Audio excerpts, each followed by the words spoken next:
Olá, irmãos, a paz do Senhor, tudo bem com vocês? Hoje vamos direto para o comentário sobre o livro de Jubileus. Você já ouviu falar sobre esse livro de Jubileus? Eu já ouvi ele, e eu ouvi ele apenas uma vez. O livro ele tem mais ou menos 5 horas e, alguns minutos. 5 horas e meia, mais ou menos, para você ouvir. Então, é bastante coisa, né? O livro de Enoque está entre 4 horas e pouco. O livro de Jubileus, 5 horas e pouca para você ouvir. O livro de Jubileus é um livro maravilhoso. Começa com Deus dando instruções para Moisés, e aí Deus conta para Moisés toda a história, desde Adão, e ele conta até o momento da libertação, o povo saindo do Egito. E isso é perfeito, porque essa história ela se encaixa dentro do livro da lei, dentro da Torá. Ela se encaixa perfeitamente em Gênesis e Êxodo. Quando entra Levíticos, é aquelas instruções de animais, né? De como fazer os sacrifícios, todas as regras. Aí entra Números, faz algumas recapitulações da história deles saindo do Egito, acrescenta detalhes. E Deus acrescenta regras e organizações e numerações, né? Por isso que chama Números. Aí depois vem Deuteronômio, que é a recapitulação de tudo. E eu chamo Deuteronômio de Apocalipse do livro da lei. O livro da lei é um livro à parte, né? E ele tem um Apocalipse. É Deuteronômio. Deuteronômio revela coisas incríveis que não estão reveladas em nenhum dos outros 4 livros. Então o livro de Jubileus começa assim, e a história está sendo contada de uma maneira diferente. Isso é que nos surpreende desde o início do livro. A história está sendo contada em cima de Jubileus. Deus está contando os tempos de 49 em 49 anos. Ou seja, ele está usando toda a metodologia das festas para contar os tempos. Porque a festa das primícias é chamada de festa das semanas, 7 vezes 7 semanas, que dá 49 dias. E no dia 50º é chamado de Pentecoste. E aí depois Deus tem a lei das semanas de anos, que o povo deveria contar as semanas de anos. Aí o povo conta de 7 em 7 anos. Ele trabalha 6 anos e descansa no 7º. E isso 7 vezes. Até dar 49 anos. Depois vem o 50º ano, que é chamado de Jubileu. Por que você acha que na Bíblia tem um jubileu? Apontado lá em Isaías 63 como o ano aceitável do Senhor. E não é só em Isaías 63 que está falando desse jubileu. O jubileu está sendo falado no livro da lei. Ele se conecta com as festas, se conecta com as 70 semanas e com toda a palavra de Deus e com a ressurreição dos santos. Então, ao você estudar o profeta Daniel, as 70 semanas, você tem que conhecer as semanas de anos, o jubileu e as festas. Toda a numerologia se encaixa. A Páscoa é uma festa de 7 dias. As primícias, uma festa de 49 dias, 7 vezes 7. A festa dos tabernáculos, uma festa de 7 dias. Em todas essas festas tem entrega de primícias. A festa das primícias também é chamada de festa das colheitas, porque o povo recolhe os primeiros frutos da terra e entrega para o Senhor, para eles serem aceitos, que era uma figura de Cristo. Tudo isso está conectado e dentro do livro de Jubileus com muitos acréscimos. Uma mente humana não pode bolar a história do livro de Jubileus e inventar as coisas. Então o livro de Jubileus, ele tem 49 jubileus e algumas semanas, porque ele conta de Adão até o povo saindo da terra do Egito. Não é lindo isso? E os tempos vão avançando, o Senhor vai contando as histórias dos patriarcas, com muitos detalhes que não estão no livro da lei, e isso é bem coerente acontecer. Muitas coisas são repetidas, outras são detalhes. Aguarda que eu vou falar, eu vou desbloquear esse pensamento para vocês, sobre por que acontece isso. E aí, a história vai sendo contada em cima de jubileus. Os anos que Adão viveu, os anos que Abraão viveu, é falado em cima de jubileus. Por exemplo, tal pessoa viveu 3 jubileus e algumas semanas e tais dias. É assim. E aí quando você chega lá no povo saindo do Egito, você vai ter 49 jubileus. Dá 2000 e alguns anos. Não é bonito isso? A passagem do tempo está sendo contada por jubileus. Entendeu?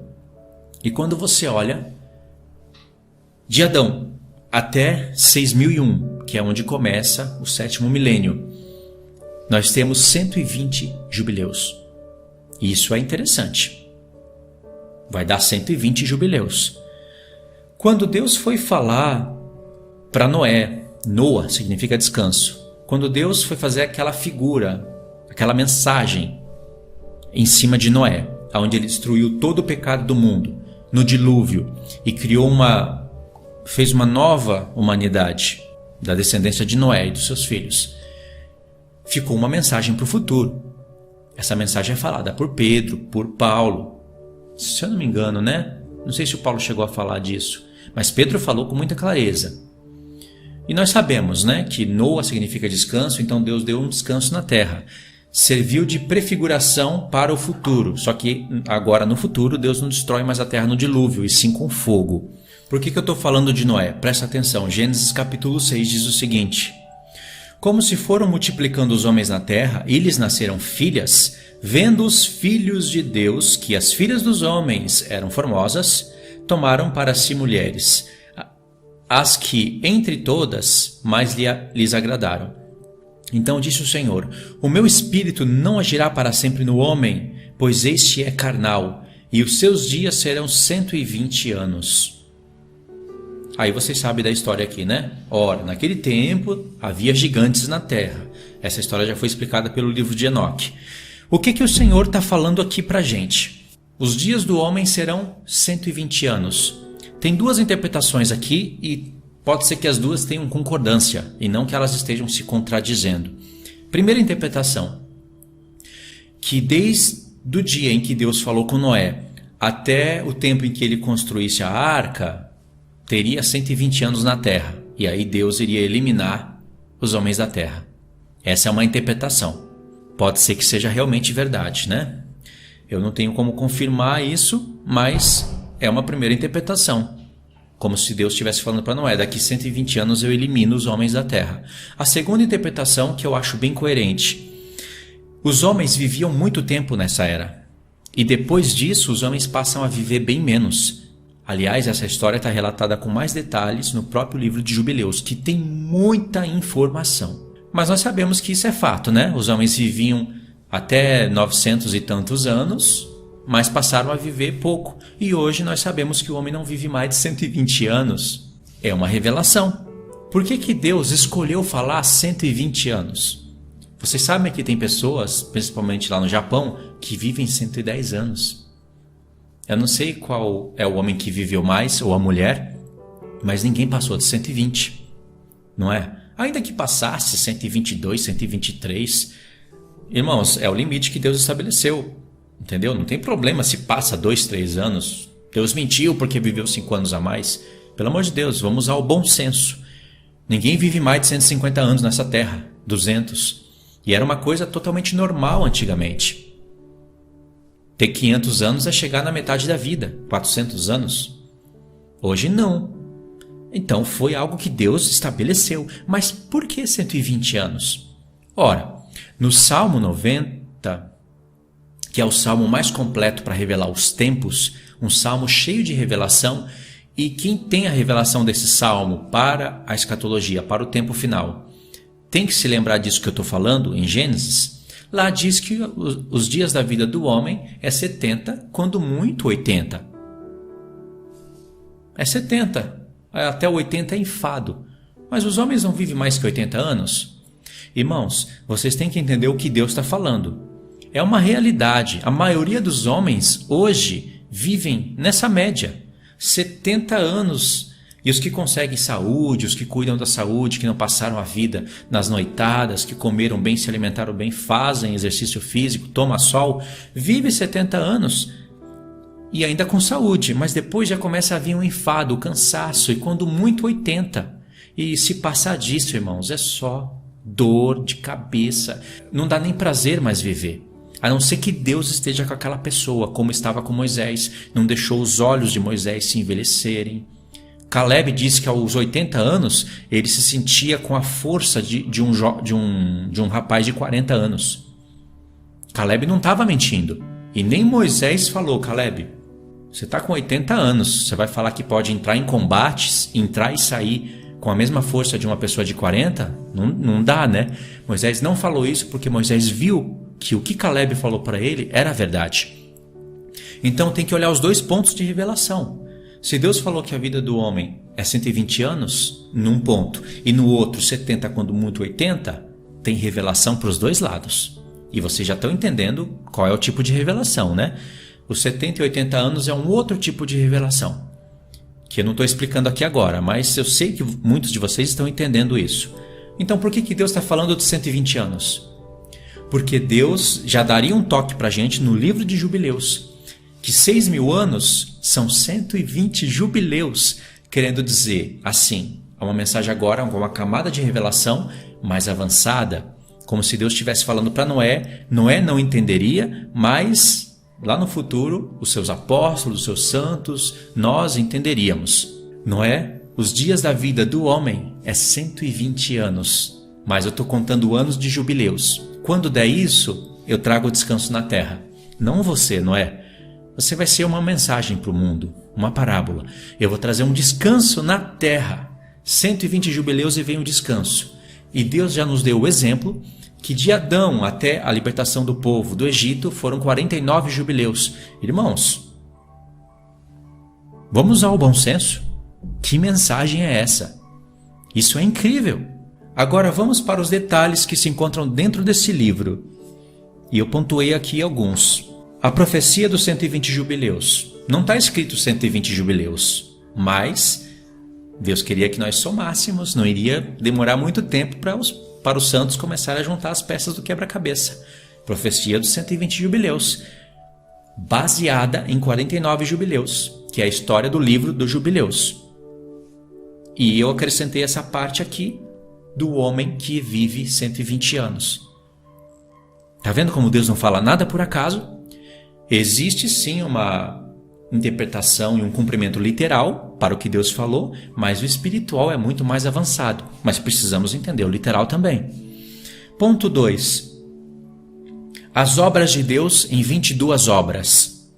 Isso daqui. Eu vou falar. Demora um pouquinho, mas eu vou resumir.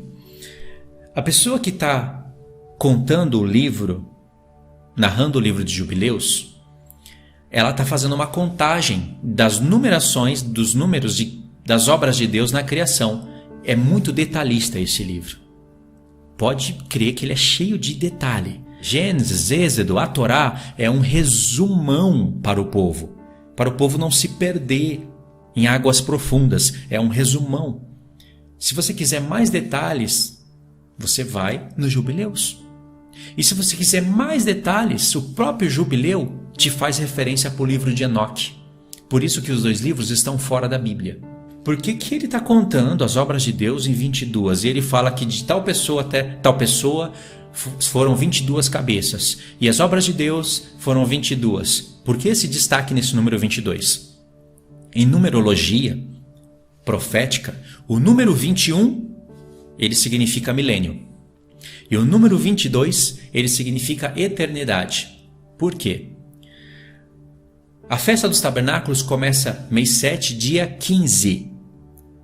E é uma festa de 7 dias, vai até o mês 7, dia 21. Então, 7, 21. 21 é 3 vezes 7. Entendeu? Tem essa profecia, não é profecia, é um tipo de profecia através de analogia, de alegoria. Tem isso através dos 21 dias que Daniel jejuou. É uma coisa também difícil de se falar, mas quando desdobra o pensamento, você fala: que grandeza, que revelação. Não foi Daniel que escolheu jejuar 21 dias? 3 vezes 7. Aí você tem 7 e 21, apontando para o milênio. Não foi Daniel que escolheu isso, quem determinou isso foi Deus. E havia batalha nos ares, batalha no céu, batalha na terra, enquanto acontecia esse jejum de Daniel. Maravilhoso, né? Então, e estava para se cumprir os 70 anos de cativeiro, que é uma alusão às 70 semanas. Nós sabemos então que mês 7, dia 21, termina a festa dos tabernáculos, ou seja, termina o milênio, e o que seria dia 22, Deus chama de 8º dia. Por que Deus não chama de dia 22, como era para ser? Por que Deus não disse assim lá no livro da lei? E no 22º dia vocês vão fazer uma festa solene. Primeiro, porque se ele falasse 22º dia, parecia que era uma continuação da festa dos tabernáculos. E na verdade não é. O povo estaria habitando em tendas ainda, eles estariam reunidos ainda na terra, e só depois desse dia que cada um poderia voltar cada um para sua terra. Mas antes disso, não. No dia seguinte era um dia chamado de 8º dia, era o fim do ciclo do ano. E Deus chama de 8º dia justamente para quebrar uma conexão com a festa dos tabernáculos e para nos lembrar do que não tem lá no 7º dia da criação. Não tem o 8º dia, o 7º é o último. Mas nós sabemos que o 7º é um milênio, não a eternidade. E aí você soma as coisas e tem revelação. Então o número 22 aponta para isso. E essa questão do número 22 tem uma grande revelação na Menorá, que é o que eu posso falar em um outro dia.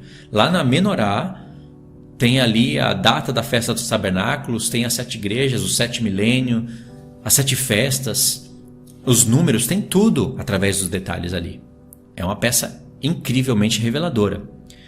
E aí a gente vê o escritor, o homem que escreveu Jubileus, contando as obras de Deus em número de 22, para falar de coisas eternas. Isso não foi por acaso. Terceiro ponto, nós temos os detalhes na vida dos patriarcas.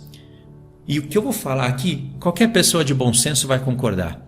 Quando você lê o livro da lei, seja sincero.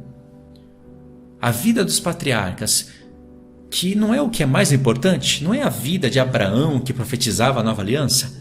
Moisés não profetizava a nova aliança. Mas você não sente que está muito resumido? Você sente, irmãos, você sente até a sensação que está faltando algo.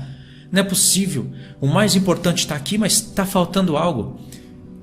Se eu falar está faltando, algumas pessoas vão falar, como assim? Você está dizendo que a Torá está faltando? Irmãos, não é isso, não é com esse olhar que você tem que olhar.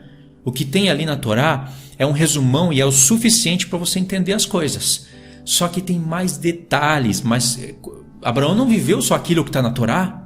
Não foi só aquilo que Abraão fez que foi importante. Você vai ver no livro de Jubileus que Abraão foi tentado 10 vezes. Tentado pelo diabo, provado por Deus. Você vai ver que tanto Abraão, Isaac e Jacó, têm obras ali, profecias, que não foram relatadas para a gente no livro da lei. Está no livro de Jubileus. E aí você começa a entender o porquê que a Torá está daquele jeito. Os profetas fazem a mesma coisa. Lembra que eu falei para você guardar um pensamento ali atrás? Era esse que eu ia falar. Os profetas fazem a mesma coisa. Você vai ver que o reino milenar está sendo contado em Ezequiel, mas não como está sendo contado em Isaías. Só que aquela grandeza do reino milenar que está sendo contada em Isaías, nós não temos com os mesmos detalhes que está sendo contado em Ezequiel do 40 ao 48. E nós temos peças e detalhes do reino milenar em outros profetas. É a mesma coisa os 4 evangelhos. Para que 4, já que todos vão falar a mesma história de Cristo? Cada um vai falar com um ângulo diferente. Precisamos dos 4. Se tirar um, fica um buraco. É a mesma coisa. Se você não lê o livro de Jubileus, fica um buraco. Mas o que tem no livro da lei é suficiente para você entender o que você deveria entender. E se você assistiu ao meu vídeo anterior, você vai ver que o que tem na nossa Bíblia é muito mais que o suficiente. Significa que Deus permitiu que os homens colocassem muito mais profetas do que a gente precisa. Até hoje o povo não entende. Os profetas usa para defender a sua igreja. Você acha que a igreja usa os profetas como deveria usar? E quando eu falo igreja, eu estou falando a igreja. Todas as denominações, as mais sensatas, não usam os profetas como deveria usar. Entenderam por que eu estou falando isso, né? Então, o livro de Jubileus e o livro de Enoque, eles estão fora da Bíblia por um propósito de Deus de resgatar esses livros. Deus tem um propósito de resgatar esses livros e presentear os seus santos com o conhecimento cétuplo de todas as obras dele, como está escrito em Enoque 93, verso 15. Na 7ª semana seria escolhido justos da planta da justiça, e a eles seria dado conhecimento cétuplo de toda a criação de Deus. E para isso precisaria desses justos resgatar o livro de Enoque. E Deus deixou peças dentro da nossa Bíblia para que isso fosse possível. É isso que é o trabalhar lindo de Deus. Porque ninguém é capaz de falar: esse livro é apócrifo e esse livro não é apócrifo, se não tiver um grande conhecimento das Escrituras. E ainda que você seja capaz de falar: não, esse livro é inspirado por Deus, você tem que ser capaz de provar o porquê que ele é inspirado e o porquê que ele ficou fora. É um desafio muito grande, mas você venceria esses desafios usando os próprios exemplos que estão dentro da nossa Bíblia. Claro que você precisa acompanhar os estudos para você entender o porquê que eu estou falando isso com tanta convicção. E aí, irmãos, é um desafio para nós. Mas é um desafio que, passa-se alguns anos e a igreja vai entender. Entendeu? Não quer dizer que nós não podemos cometer erros. Eu já cometi algum erro nisso. Entendeu? Não é um trabalho que uma pessoa faz sozinho. Precisa de mais pessoas ajudando. Agora, quem é que está disposto a entrar nesse trabalho? Quem é? Eu conheço 2, 3 pessoas que podem me ajudar. O resto não pode. Tem que ser audacioso. Isso vocês sabem que tem que ser. E fora que tem que ter uma paciência de Jó. Para você ouvir, anotar, comparar. E se você não tiver parâmetro, como que você vai comparar se é verdade ou não? Você tem que detectar algum erro. Agora, tudo que eu ouvi dentro do livro de Jubileus, eu não detectei erro. Tem desafios, mas não tem erro. Eu vi revelações. Essa dos Jubileus, Deus está contando o livro de Jubileus. Quem sabe tem mais revelações ali que a gente não está vendo. E é claro que você tem que escutar o livro para vocês entenderem. Aí dentro das promessas, dentro dos detalhes dos patriarcas, vocês vão ver coisas espantosas. Por exemplo, vamos começar aqui com... É que tem detalhes em todos. Em Abraão, Isaac, Jacó, nas suas mulheres, nos seus filhos. São detalhes lindos. Então eu já falei que Abraão foi tentado 10 vezes, né? Foi posto à prova 10 vezes por Deus. E em todas, Abraão foi achado fiel. Abraão, ele fazia a festa das colheitas. Vocês vão entender o porquê que Deus escolheu aquelas datas para dar para Moisés. Sabe quem instituiu as datas das festas? Algumas delas foi Abraão e Jacó. Por isso que esse livro recebe um título da igreja evangélica de pseudo-livro judaico. Porque como está dando muito detalhe das festas, aí pegaram aquele jargão, aquela frase para ridicularizar o livro. Então, Jacó, lembra que no livro da lei ele prometeu dar o dízimo? Mas não mostra onde ele está dando o dízimo, mas ele prometeu. E a gente entende a parte espiritual, o dízimo de Jacó. Lembra? Para você que é espiritual, você entende o que significa o dízimo de Israel. Somos nós entregues para Deus, como 144.000, como primícias para Deus. Um povo espetacular, único, que estará com Cristo aonde Cristo estiver, que vai cantar um cântico que ninguém pode aprender. Esses são o dízimo de Jacó, na realidade. Mas Jacó de fato entregou dízimo. Os detalhes estão no livro de Jubileus. Sabe como ele entregou os dízimos? Num altar, e ele fazia ofertas para o Senhor. Coincidia com as datas que Deus estabeleceria no futuro. E Jacó, ele honrava Isaac e Rebeca de uma maneira espetacular. Como Jacó honrou seus pais e como Edom desprezou. E está escrito tanto no livro da lei, como no Jubileus, que Rebeca amava muito mais Jacó, porque ele era um homem manso, que aprendeu a escrever, não fazia mal para ninguém. Agora, Isaac amava muito mais Esaú, por causa da carne. Mas está escrito que Esaú era homem violento, homem de guerra, e que entristecia o coração profundamente da sua mãe, com as mulheres de Canaã. E Isaac já não ligava muito para isso. Só que Isaac também ele era entristecido. Está escrito no livro da lei, na Torá. Só que com muito mais detalhes nos jubileus. O que não tem, nesse ponto que eu estou contando aqui, o que não tem no livro da lei é que no futuro Isaac falou para Rebeca: eu amava muito mais Esaú do que Jacó, mas hoje eu vejo como ele nos honra e como ele nos ama. E hoje eu amo muito mais Jacó do que Esaú. Que coisa linda, irmãos. Aí você vê a espiritualidade de Isaac. Ainda que alguém possa falar, isso é invenção, se fosse para estar escrito isso, estaria no livro da lei. Irmãos, o livro da lei iria virar um livro enorme, com tantos detalhes, que a gente ia se perder. Quem é que lê o livro da lei como deveria ler, ali, do jeito que está, resumidamente? Você sabe que o livro da lei está de maneira resumida. Você sabe disso. Tem muito mais coisas ali que você tem a sensação que está faltando, e a resposta está no livro de Jubileus. Isaac. Irmãos, eu não vou ler nenhum texto aqui. É muita coisa para ler, é muito difícil de investigar os capítulos e versículos, mas eu estou falando o que está escrito. Para você comprovar que o que eu estou falando é verdade, você vai e escuta o livro. Eu vou deixar a única versão disponível que eu vi que dá para escutar com voz humana, eu vou deixar para você no comentário fixo, mas eu vou narrar esse livro para vocês. E vou narrar em silêncio e com música de fundo.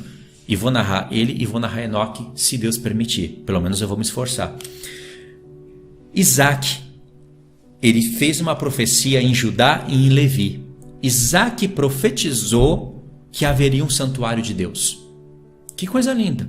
E quando Isaac foi profetizar sobre Judá e sobre Levi, diz que o espírito de profecia caiu sobre ele. Aonde que tem esse termo, o espírito da profecia? Lá em Apocalipse. Logo no início do livro, o espírito da profecia. Eu acho que em Apocalipse 19 também tem. Tem 2 vezes isso, se eu não estiver enganado. O que tem a ver uma coisa com a outra? Tem tudo a ver. Que é o que eu não vou falar agora, mas tem. Rebeca, não, irmãos, eu me enganei. Rebeca, que falou que o santuário de Deus estaria estabelecido. Rebeca. Isaac profetizou outras questões em Judá e em Levi que não estão na nossa Bíblia. Outro detalhe, Abraão fazia festa das colheitas. Abraão entregava para Deus primícias. E as datas, irmãos, quem cuidava disso era Deus. Mês 7 era tempo de colheitas. Isso não passou a ser assim somente depois de Israel. Abraão que fez, e Deus se agradou disso e estabeleceu como lei para Israel. Logo no capítulo 2 do livro de Jubileus, você vai ver o templo de Ezequiel que vai ser estabelecido no futuro. Não fala o templo de Ezequiel, mas você vê que é um tempo do milênio e fala de um templo que vai ser estabelecido, construído. E não é a Nova Jerusalém, é óbvio. Então, de fato, tanto Enoque como Ezequiel estão dando literalidade para Ezequiel do 40 ao 48, no templo de Ezequiel. Isso é incrível. Esse ponto aqui é muito bonito. Quando Jacó ficou sabendo que José morreu, era mentira dos seus irmãos, é claro. Mentira dos seus filhos, né? Irmão de José. Porque eles traíram José. Quando ele ficou sabendo, ele afligiu a sua alma.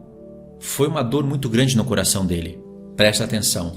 E Jacó, ele estabeleceu uma lei para os seus filhos. Ele disse que todo mês 7, dia 10, todos os filhos dele teria que afligir a alma. Porque assim ele estava fazendo, e eles deveriam fazer também. E fazer isso por causa do contexto de José e por causa dos seus próprios pecados. Por quê? Porque Jacó falou assim: a amargura da minha alma foi por culpa de vocês. Vocês não trouxeram meu filho. É como se eles tivessem culpa. Então, por causa desse pecado deles em não ter cuidado de José, o filho favorito de Jacó, que é uma figura de Cristo, Jacó falou: todo mês 7, dia 10, assim como eu estou fazendo hoje, vocês vão fazer também. Irmãos, isso é incrível. José não estava morto. José foi traído, mas ele haveria de voltar. É a história de Cristo, irmãos. O que a gente não sabe pelo livro da lei é que esse contexto aí foi no mês 7 e dia 10 Jacó recebeu essa notícia e ele perdeu o prazer de vida. E ele estabeleceu essa lei. E eles todo mês 7, dia 10, teriam que fazer isso. Foi por lei.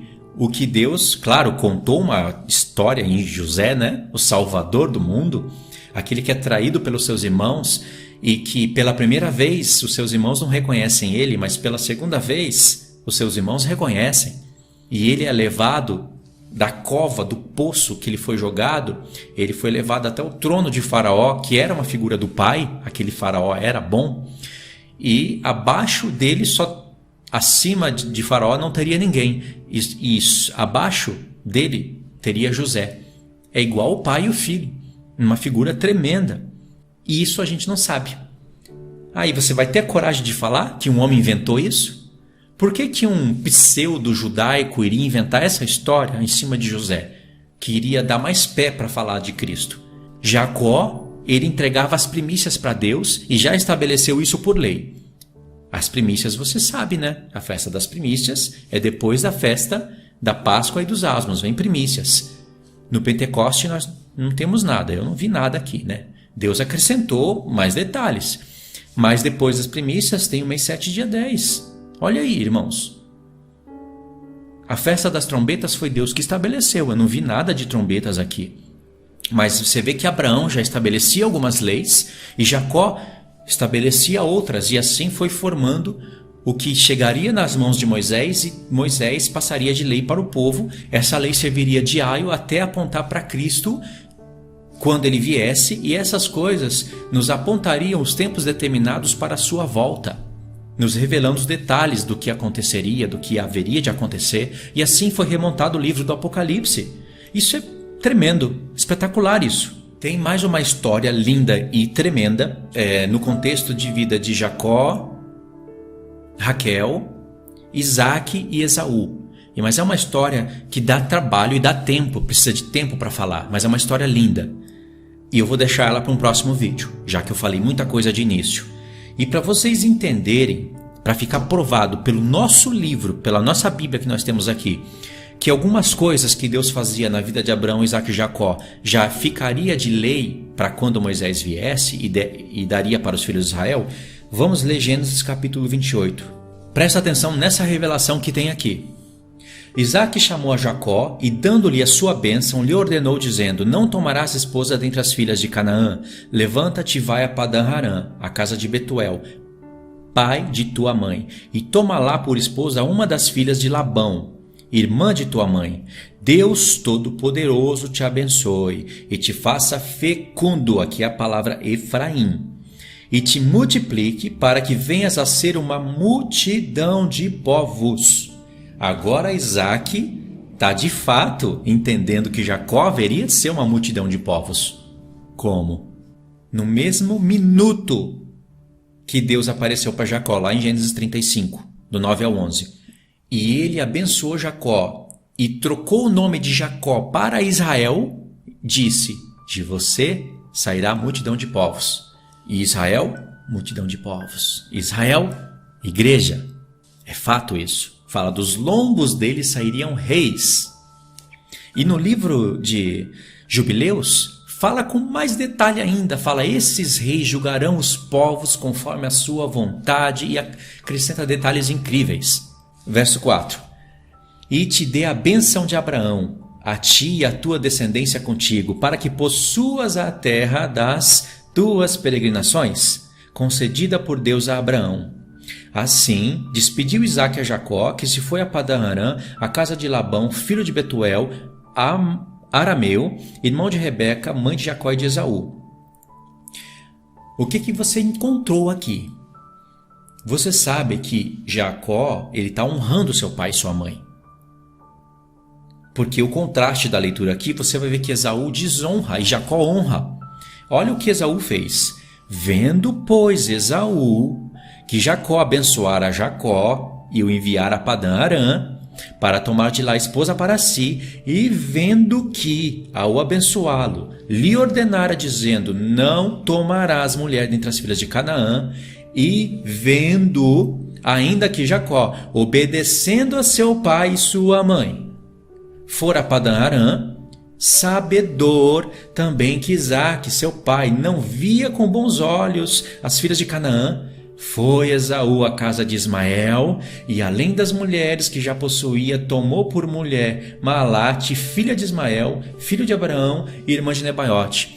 Esaú fez tudo ao contrário que o pai e a mãe dele não queria. Tem um contexto aqui dentro do livro da lei, que é contado com mais detalhes no livro de Jubileu, que Rebeca chega a falar: por que eu vivo ainda? Esaú gera amargura de espírito em nós, por causa das obras dele, dessas mulheres que são ímpias. E Jacó obedeceu tudo. Jacó está honrando seu pai e sua mãe ou não está? Tá. E Esaú está desonrando o filho da carne? Sim. Logo após ter contado essa história, verso 10. Partiu Jacó de Berseba e seguiu a Padã-Arã. Tendo chegado a um certo lugar, ali passou a noite, pois já era o sol posto. Tomou uma das pedras do lugar, fê-la seu travesseiro e se deitou ali mesmo para dormir, e sonhou. Eis posta na terra uma escada cujo topo atingia o céu, e os anjos de Deus subiam e desciam por ela. Perto dele estava o Senhor e lhe disse: Eu sou o Senhor, Deus de Abraão teu pai, e Deus de Isaque. A terra em que agora está deitado eu te darei, a ti e à tua descendência. A tua descendência será como o pó da terra, estender-se-á para o ocidente, para o oriente, para o norte, para o sul. Em ti e na tua descendência serão abençoadas todas as famílias da terra, por causa dessa escada que liga o céu e a terra. E a descendência de Abraão se espalharia. Claro que isso aconteceu literalmente no povo de Israel, mas eles abençoaram as famílias na terra? Não. E a igreja? A igreja abençoa por causa do evangelho. Mesmo com todos os seus erros, ela prega as revelações de o Filho de Deus. E vai se cumprir plenamente no milênio. Porque essa escada aqui, ela liga o céu e a terra, e ligando o céu e a terra, ela estabelece o milênio. Vou contar isso para vocês. Eis que eu estou contigo, e te guardarei por onde quer que fores, e te farei voltar a esta terra, porque não te desampararei, até cumprir eu aquilo que te hei referido. Ok, verso 16 e 17. Despertando Jacó do seu sono, disse: Na verdade o Senhor está neste lugar, e eu não sabia. E temendo disse: Quão temível é este lugar! É a casa de Deus, a porta dos céus. E aí ele fez coisas aqui que representam as coisas que Cristo faria na sua igreja. Vou resumir aqui. Logo após Jacó ter honrado seu pai e sua mãe, Deus prometeu a terra para ele herdar. Aonde que a gente vê isso? Irmãos, o mandamento de Deus. Honra teu pai e tua mãe, para que você possua a terra que Deus prometeu dar. Aqui está sendo formado um dos mandamentos que seria estabelecido por lei em Israel. Assim foi com Jacó, quando entregou as primícias, quando afligiu a sua alma no mês 7, dia 10, por causa de José, que ele pensava estar morto, mas não estava, que era uma figura da morte e da ressurreição de Cristo. Assim foi, irmãos. Basta a gente ler e meditar. Entenderam? E essa escada aqui já é revelado lá em João, capítulo 1, que é Cristo.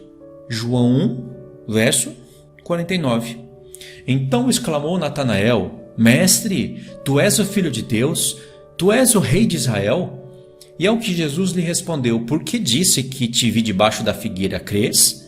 Pois maiores coisas do que esta verás. E acrescentou: em verdade vos digo que vereis o céu aberto e os anjos de Deus subindo e descendo sobre o Filho do Homem. Jesus está falando aqui: vocês vão ver o sonho de Jacó se tornar realidade. Vocês verão anjos de Deus subindo e descendo através da ligação que eu vou fazer do céu e a terra. E isso não somente fala do nosso tempo, mas também fala da entrada no milênio. Logo após João ter relatado isso, e foi só ele que relatou, olha o que diz: ao terceiro dia houve um casamento em Canaã da Galileia, e Jesus estava ali, Jesus e a sua mãe. Irmãos, esse casamento ao terceiro dia, precisa falar alguma coisa? Infelizmente eu não posso ampliar a revelação que está contida dentro do capítulo 1 e dentro do capítulo 2. Mas aqui em João 1 e 2 tem os 7 dias da criação. Os milênios estão aqui. E aí? Jubileu é apócrifo? Não é. E isso daqui não é nem metade da metade da metade das informações que estão dentro do livro. Então é isso daí, irmãos. Eu fecho o meu comentário do livro de Jubileus aqui. Digo para vocês ouvirem o livro, até que eu faça uma narração bacana para vocês ouvirem. E leiam também ou ouçam o livro de Enoque, o etíope, procura, né, o livro número 1. E pesquisa um pouquinho antes, né? Vai ler o livro que coincide com o que eu estou falando. Tem divergências de livros. Irmãos, divergências de livros de informações tem na nossa própria Bíblia. Você vai ver que algumas coisas que estão em Reis não concordam com Crônicas. E não tem saída. Não concordam. Você vê que é o mesmo relato, é o mesmo contexto, é a mesma história, mas números estão diferentes, informações estão diferentes. E aí? Você acha que Deus deixou isso cair na nossa Bíblia completa e inspirada por acaso?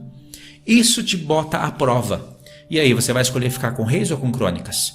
Aí você pode dizer, tô curioso, Luiz, cadê os exemplos? Os exemplos ficam para um vídeo mais completo, onde eu vou falar de erros de traduções que estão na nossa Bíblia, puxando sardinha, atraindo o arrebatamento secreto, atraindo o calvinismo.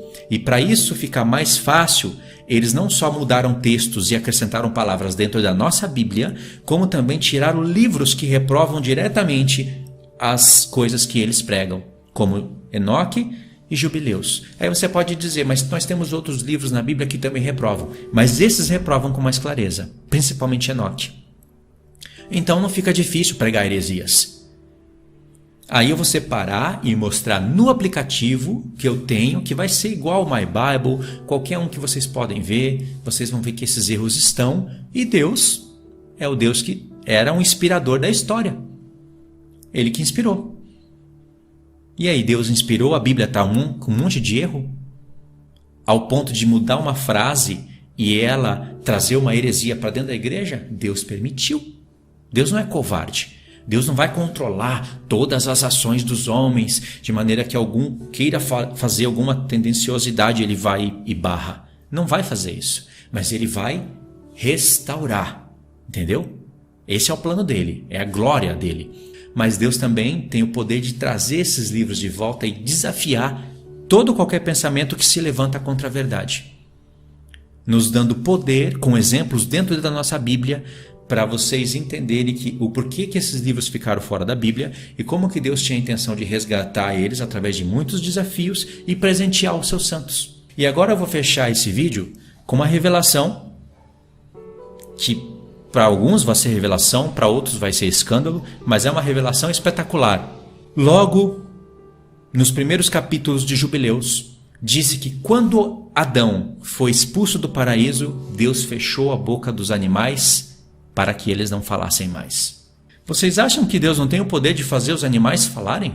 Vocês acham que os criadores de filmes são mais criativos do que o próprio Senhor? O Senhor já não está dando exemplo na Bíblia que animal fala? Você não vê Eva ficando espantada porque uma serpente estava falando. Lembra que eu falei nos vídeos de Enoque que dava a sensação em mim que os animais poderiam falar? Nossa, iria ser perfeito, mas eu falei, não tenho prova para isso. Eu nem conhecia Jubileus. A sensação que eu tinha está indo em Jubileus.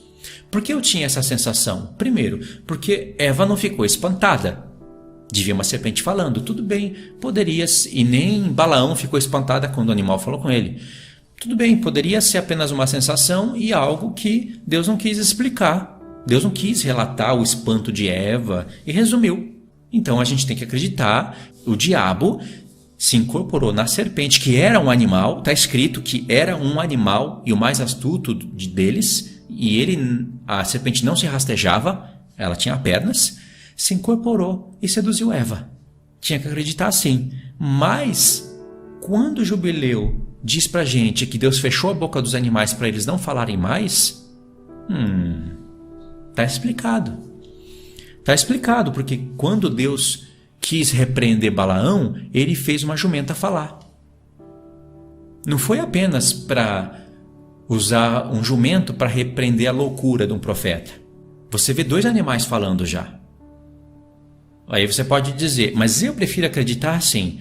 Por um lado, Satanás tem o poder de fazer a serpente falar. Por outro lado, Deus tem o poder de fazer um animal falar, e cada um falou, não porque eles falavam ou voltarão a falar, mas porque tinham que falar e pronto. Tudo bem? Você pode ficar só com isso. Não tem problema. Mas eu prefiro abraçar o que está escrito aqui no livro de Jubileus. Se eu acredito no livro, eu tenho que acreditar nisso. E isso é muito mais glorioso. Quer um exemplo, outro exemplo que animais falam? Os animais são chamados de quê? Seres viventes. Não é? Quando Deus fez a água produzir animais e a terra produzir animais, diz que eles foram chamados de seres viventes. Quando o homem saiu da terra no 6º dia, junto com os animais da terra, o homem não foi chamado de seres viventes, foi chamado de alma vivente. E Deus soprou no homem, não soprou em nenhum dos animais, soprou no homem uma inteligência infinitamente superior a todos os outros. Isso era uma figura das coisas que tinham no céu. No céu você vai ver animais mesclados com homens. Os seres viventes, eles têm rostos de animal, de verdade. Não é visão, apenas visão, de verdade. Um que tem rosto de leão, que tem rosto de águia, que tem rosto de novilho, que tem rosto de homem. E eles estão juntos, engrandecendo a Deus com voz humana. Santo, santo, santo é o Senhor dos Exércitos. Deus não pode fazer os animais falarem? Pode. Agora, se ele vai fazer isso no milênio ou na eternidade, aí eu já tenho dúvida. Ele pode fazer isso no milênio, ele pode fazer isso não no milênio, mas na eternidade. Mas que ele vai dar voz aos animais novamente, ele vai. Se diz que a serpente era um dos mais astutos, quer dizer que cada animal tinha a sua astúcia, mas a serpente era a mais astuta. A criação de Deus mais astuta usou o animal mais astuto para enganar o homem. A criação humana, feita à imagem e semelhança de Deus, mais astuta. Então eu acredito que os animais falavam e que eles voltarão a falar. E aí, tenta imaginar uma glória dessa. Os animais não vão ter domínio de reinar, não é o desenho Rei Leão, mas aquilo ali mostra o que Deus é capaz de fazer. Os animais podem falar uns com os outros, não cada um com seus ruivos, com seus sons, mas com voz humana. Só que é claro, não tem capacidade de fazer o que o homem faz, fora por causa do formato deles, né? E por causa da inteligência que Deus deu a consciência para cada um, conforme... A gente pode ver isso já nos dias de hoje. Cachorros mais inteligentes que cachorros. A consciência de uma galinha. Coitado, comparar isso com um cachorro. Eu não quero ter uma galinha aqui em casa. Eu quero ter um cachorrinho. Mas olha a consciência de um leão para um cachorro. Eu queria ter um leão dentro de casa, mas se eu tivesse eu morreria. A não ser que ele fosse meu desde pequeno. Cada um tem a sua consciência, irmãos. O rei dos animais da terra é o leão. O rei, ou melhor, a rainha dos animais, das aves, é a águia. Isso o mundo animal fala. Tem um rei e uma rainha, o leão e a águia. E isso está nos seres viventes. Então eu acredito. Muitas pessoas só por verem isso ia falar apócrifo. Esse livro é apócrifo porque os animais estão falando. Ah, irmãos, tudo bem, é um limite. A pessoa chegou nesse limite. Pode ser que ela pense, nossa, eu estou sendo livrada de cometer tanta heresia, de pregar tanta heresia. Melhor ficar só com a Bíblia. Mas ela também pode estar sendo provada. Bom, esse daí poderia crescer mais. Não quis crescer. Fica só com a Bíblia, não tem problema. Luta contra a carne, faz as obras e seja salvo. E não é só ser salvo, porque dá para fazer muitas coisas para adquirir cargo de rei e sacerdote. Mas, irmãos, não é à toa que Enoque disse que seriam escolhidos justos, santos, selecionados da planta da justiça, para olharem para o livro da retidão, o livro do escriba da retidão. E tem um ponto lá em Enoque que diz que feliz aqueles que pudessem comer desse bom alimento que está no livro. E nós seríamos selecionados para serem dados para nós conhecimento cétuplo de toda a criação de Deus. Enoque pega a terra, que é uma bola, e achata ela e deixa ela como ela é, plana. As coisas funcionam no mundo plano. Enoque revela coisas para a gente que nenhum olho pode ver. Enoque luta contra a NASA e contra a ciência. A nossa Bíblia também, mas Enoque com muito mais clareza. Se tem Enoque, não tem como um cristão se render à ciência. Tem cristão hoje que, mesmo vendo todos os versos que estão em Gênesis e nos profetas, falando que Deus colocou bordas ao redor da terra para que as águas não ultrapassem. Para que bordas? Se é a gravidade que prende tudo e se ela é redonda. E um monte de detalhes, né? O sol se movimentando, etc. Eles resistem a tudo isso e se inclinam para a NASA. Se inclinam e falam que não tem nada em discordância. Ou seja, foram cegados. Para mim, cegou os olhos para a criação de Deus. Tudo bem. Não querem conhecer, não querem mais luz, fica achando que o mundo é uma bola giratória molhada, redonda, rodando a 1.666 km por hora, 300.000 vezes menor do que o Sol, e o Sol lá, o Deus da Terra, o centro de tudo. Fica com isso. Eu prefiro crer no que a Bíblia está dizendo, só que Enoque, você não tem como resistir. É muito claro. Entendeu? E Enoque resgata Jubileus. E Jubileus não resgata nenhum outro livro. Vamos finalizar o vídeo aqui. Queria que vocês deixassem os comentários. Assista o vídeo número 1. Tanto o 1 como o 2 desses comentários aqui de Enoque e Jubileus, eles vão estar na playlist de Enoque. Eu vou colocar lá também. Eu vou misturar Enoque e Jubileus por enquanto. Depois eu separo em playlists diferentes, mas por enquanto eu vou misturar. A playlist de Enoque, assista, você vai ficar surpreendido com tantas revelações que tem nessa playlist do livro de Enoque. E eu estou cruzando, vou tentar cruzar tudo isso daí com toda a Bíblia, para que a Bíblia, a própria Bíblia, né, não fique de lado e a gente fique só em Enoque e em Jubileus, porque tem pessoas que fazem isso. Deixa a Bíblia mais um pouco de escanteio e fica nos livros considerados apócrifo ou que agora não são mais apócrifo, mas tem que fazer a combinação, tem que ter a ligação, porque só com Enoque não resgata toda a verdade. O Enoque, ele te dá conhecimento cétuplo por causa do restante da palavra. Sem Daniel, sem Apocalipse, Enoque é bloqueado. Tem coisas claras, dá para entender muita coisa, mas ainda não dá, não desbloqueia, não dá o conhecimento cétuplo. Precisa de todos os livros da nossa Bíblia para ter o conhecimento cétuplo. Conhecimento cétuplo é 7 vezes mais, é completo. E para estar completo, não é só Enoque. É Enoque e a Bíblia. Agora a Bíblia sem Enoque não tem cétuplo. Não é completo. Tá bom? Então, deixa os comentários. Ajuda o canal aí, conforme você puder ajudar. Compartilhe os vídeos. E até os próximos estudos. Fiquem na paz. Deus abençoe.